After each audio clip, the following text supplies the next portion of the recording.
Alors, dans cet exercice, on vous dit qu'en fait, on a une canette métallique qui est vide et qui est électriquement neutre, qui est couchée sur une table. Donc, si je dessine cette canette, je vais essayer de faire de mon mieux. Donc, je dessine la canette, voilà, elle est comme ceci. C'est pas terrible hein, comme canette. Je vais essayer de recommencer.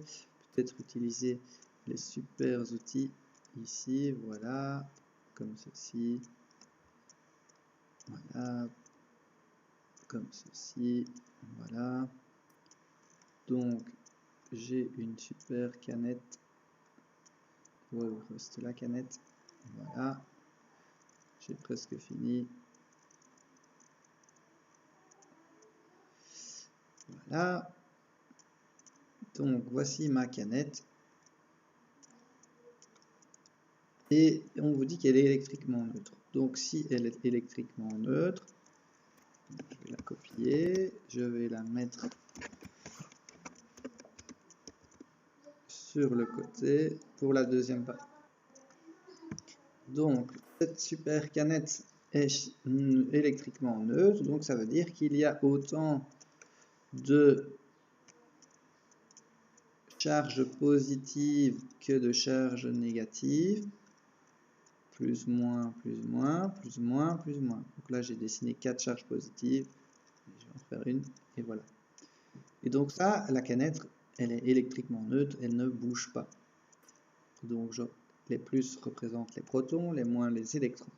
Lorsque j'amène un bâton, si j'amène un bâton, par exemple, je l'approche, un bâton qui est chargé positivement. Donc il y a un excès de protons. Un excès de protons, ça ne veut pas dire qu'il n'y a plus d'électrons.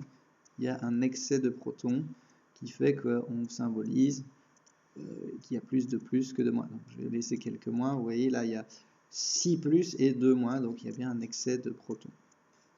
Bien, lorsque je vais approcher ce bâton, non pas de ma première canette, mais de ma deuxième canette, c'est magique, et bien, qu'est-ce qui va se passer?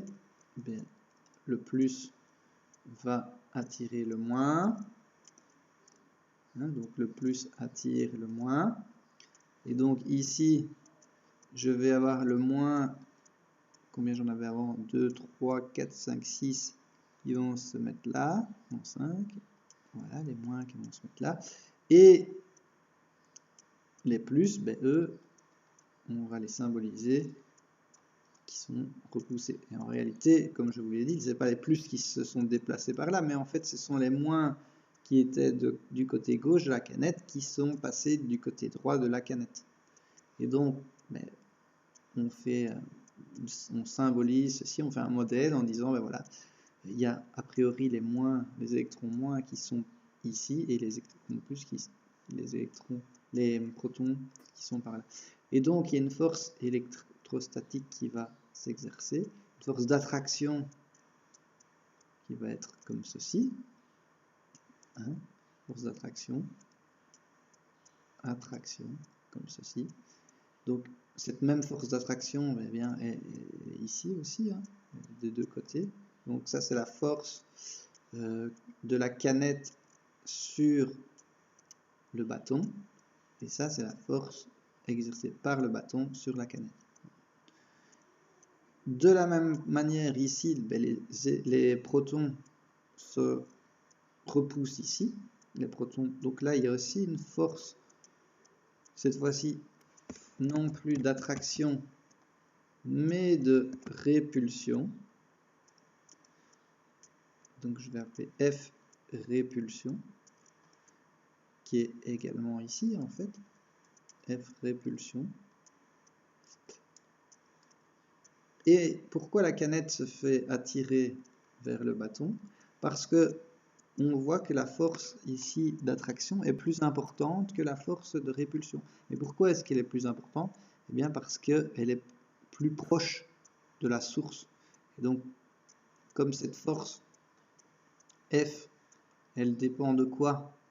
De la constante électrique fois la charge Q1 fois la charge Q2 sur la distance au carré. Donc on voit bien que la distance est un paramètre très très important pour définir la grandeur de la force, l'intensité de la force. Donc plus la distance sera grande, plus la force sera petite. Et c'est le cas ici, celle-là elle est plus proche de la source ici, donc cette force-là, F attraction, est bien plus grande que F répulsion, et donc la canette, mais qu'est-ce qu'elle fait? Elle va être attirée par l'objet.